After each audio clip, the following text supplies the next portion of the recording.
Praise the Lord. అపోస్తలైన Paul గారి దగ్గరికి ఒక వ్యక్తి వచ్చి ఇలా అంటాడు, అయ్యా, రక్షణ పొందటానికి నేనేం చేయాలని అడుగుతాడు. అప్పుడు పౌలు శీలలు అంటారు, రక్షణ పొందుటకు ప్రభు అయిన యేసునందు విశ్వాసం ఉంచుము, అప్పుడు నీవును నీ ఇంటి వారును రక్షణ పొందుతారని చెప్తాడు. మరి ఎప్పుడైతే ఈ మాట చెప్తారో ఆ కుటుంబము ఆ రోజే దీవించబడుతుంది, అప్పుడే ఆశీర్వదించబడుతుంది.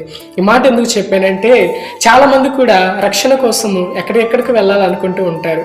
ప్రభు అయిన యేసునందు విశ్వాసము ఉంచితే మనకు రక్షణ కలుగుతుందన్న సంగతి చాలా మందికి కూడా తెలియక అక్కడికి వెళ్తే ఈ కార్యాలు జరుగుతాయి, ఎక్కడికి వెళ్తే ఈ కార్యాలు జరుగుతాయి అనుకుంటారు.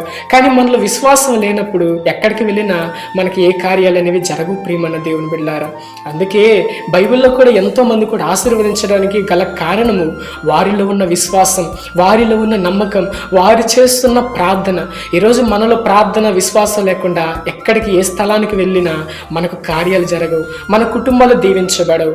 ఆ జైలు అధికారి కుటుంబం దీవించబడటానికి అపోస్తలైన పౌలు గారు ప్రభు అయిన యేసునందు విశ్వాసం ఉంచుము, అప్పుడు నీ ఇంటి వారందరూ కూడా దీవించబడతారని చెప్పినప్పుడు ఎప్పుడైతే ఆ వ్యక్తి విశ్వాసం ఉంచాడో ఆ వ్యక్తి తన కుటుంబం దీవించబడింది. ఆ రాత్రంతా కూడా వారు దేవునితో ఆనందించారని బైబిల్లో మనం చూస్తూ ఉంటాం. ఈరోజు నీ కుటుంబానికి కూడా ఆశీర్వాదం కావాలని నువ్వు అనుకుంటున్నావా? నీ కుటుంబానికి కూడా దీవెన కావాలని నువ్వు అనుకుంటున్నావా? అటువంటి దీవెన, సమృద్ధి, ఆశీర్వాదం నీకు కావాలంటే నీవు దేవుని విశ్వాసం ఉంచుము. నీ విశ్వాసమే నిన్ను బలపరుస్తుంది, నీ విశ్వాసమే మూయబడిన ప్రతి ద్వారాన్ని తెరుస్తుంది. ఆమేన్.